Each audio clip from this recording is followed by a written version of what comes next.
Now that you're going to be back playing in America, do you have a specific team you would like to play for? Honestly, don't have a specific team. I'm actually just very happy to be back in the States. Man, it feels like I've been gone for a minute. Definitely could play in front of my fellow people now in the States, so this is going to be nice. For sure. What did you learn by being out in the world and away from home for all that time? I definitely learned a lot. I mean, everywhere I went, I feel like it was a different living situation, a different aspect of life. Just stuff that you can bring in and just help you as a person. So I definitely feel like everything helped me. Let's keep this going by bringing in our NBA champion, Richard Jefferson. And so there you go. LaMelo says he's ready to go number 1 in Minnesota. Our latest mock draft, you saw him going number 3 to Charlotte. So, RJ, when you watch LaMelo, in your mind, what makes him a top 3 talent? Well, I think his versatility. And I met him probably about 18 months ago, and even at that point in time, I'm 6'7". I was looking up at him, so he's a good 6'8" plus. He has the ability to shoot. He has the ability to pass. He's a very versatile guard. I think the difference between him and his brother is probably a little bit better of a defender, where LaMelo's a little bit better of a shooter. So I think there's pluses and minuses, but this is a very unique draft where I don't think that there's a clear number 1. I think most of these teams are looking based off of need. Which is what they absolutely should be doing. That's what the GMs and the presidents always say. It's about need first, regardless of their plans. Last year's draft, of course, it was all about Zion. His then GM, David Griffin, he acquired LaMelo's brother Lonzo as the part of that AD trade with the Lakers. And so yesterday, Richard, another blockbuster haul in return for Drew Holiday.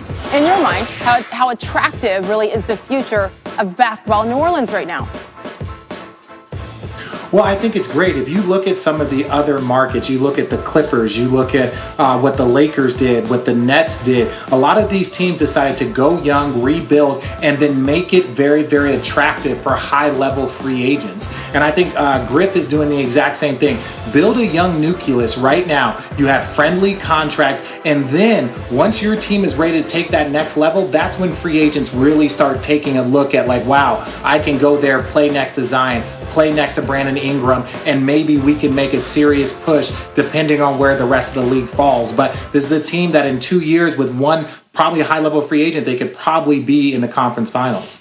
Which says a lot in that conference for sure. We shall see, and we'll see how it all plays out tomorrow night on ESPN with the draft. Richard Jefferson with the latest from around the league. Thank you. Let's talk some football with 2 MVP candidates facing off on Thursday, Week 11.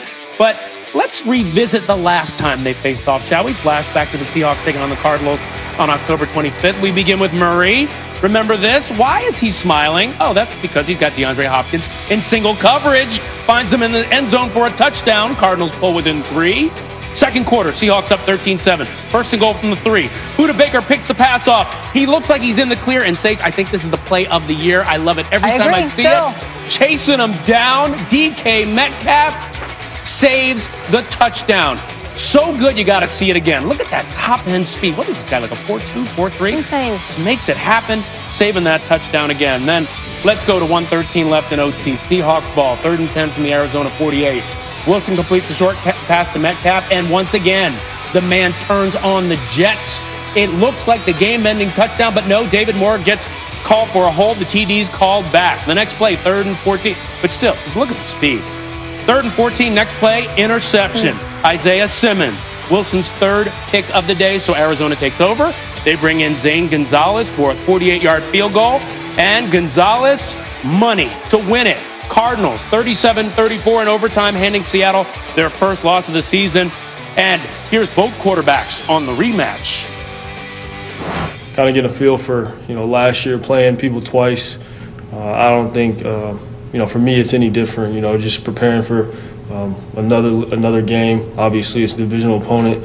Anybody can be beat, no matter who you play. So for me, I just got to go out there and execute. Offensively, we got to go out there and execute, play good complementary football, and give ourselves a good chance to win the game.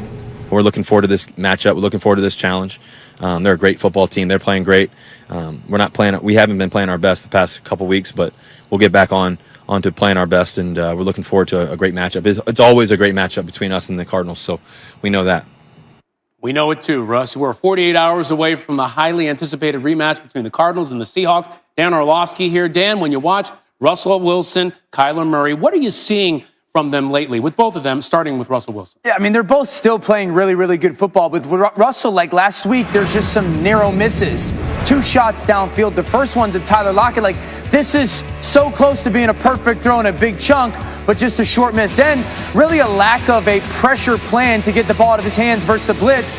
Then, Ryan, there's this pressure that he's putting upon himself, knowing the defense isn't playing great football, and then these uncharacteristic interceptions that you go, that's not Russell Wilson. All that stuff for their offense and him has got to get cleaned up quickly. But for Kyler Murray, it's just this awesome growth, and it starts with his development on 3rd down, understanding the situation, what's the coverage, here comes the pressure, ball's got to get out to that soft zone.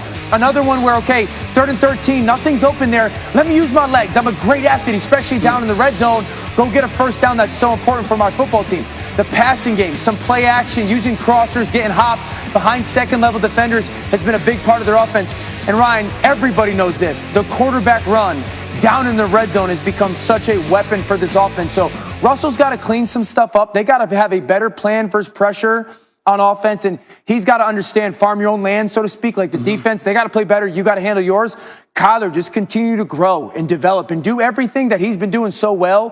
Continue to take it to the next level. It looks like the sky's the limit for him. By the way, it's currently a 3-way tie for first in the NFC West between these 2 teams and the Rams. Looking forward to this one on Thursday night. Dan, thanks. Good stuff. And I'll tell you what, it's looking really good out there in the NFC. ESPN's Football Power Index gives the Saints a 28% chance to win the NFC this season. Best among all teams. Right behind are the Packers and the Bucks. Then it dropped down to the Seahawks. Now, the Saints' only Super Bowl trip came in 2009. Here's Tony and Mike of PTI with the battle atop the NFC. All right, Wilbon, at this point, which NFC team is your projected 1 seed going into the playoffs? All right, Tony, we're going to start this with process of elimination. The NFC East is eliminated. Whoever wins that division, that doesn't matter. The NFC West, I mean, by the time those 3 teams finish beating up on each other at the top of the NFC West, I'm not sure anybody's going to have what's left to have some momentum and really claim the playoffs. I don't think anybody from the South is going to. Tom Brady and Tampa, who everybody wants to anoint, they've had some embarrassing losses, actually, and New Orleans could take a step back with Drew Brees being out. So I'm going with the Green Bay Packers. I know the Packers are not a great world-beating team like they have sometimes been when they've gone into it as the clear number 1 seed. Doesn't matter. I'm going to pick the Packers going in now. Yeah, it comes as no surprise to anyone who watches this show for more than a month that you would pick a Midwestern team. And that you would hate on any team that was in the East. You're completely correct about the NFC East, which is a mind-boggling dump of a division at the moment. Where you're wrong is Tampa Bay. You've been wrong about Tampa Bay since Brady went there. Your hatred for Brady sees out of every single pore in your body. I don't hate Brady. You say, yeah, he's the GOAT, and then you destroy him all the time. And the golden boy. All that has to happen, like New Orleans would be the right pick. But you don't know because of Drew Brees. You don't know when he's going to get back. There are 3 great quarterbacks we're talking about: Tom Brady, Aaron Rodgers, and Drew Brees. And all that has to happen in the last 4 or 5 games is one of these teams goes 4-1, and they become the anointed one. I think it's going to be Tampa. But I don't like the chances, honestly, of the NFC. I think the best teams are in the AFC, and I know you do too. Of course. That's why we're picking the NFC, because it's harder. By the way, was the TV in your attic broken when Tom Brady and Tampa got beat 38-3? Was it broken when they lost the first game to New Orleans? Was it lost when Tom Brady went like that and didn't know what down it was? You know what, Mike? The team that we won't put in this has already beaten Tampa Bay. Your Bears, they stink. That's right. I'll take that win. I'll take that. You take the I-95s. Own them. That's it. He's done. Back to you. Michael just said, okay, segment's over. Still ahead after Milwaukee's key moves in the NBA trade market. We're going to go inside the Bucks' big picture strategy to keep Giannis long term. We don't blame him. Plus, Stephen A. Smith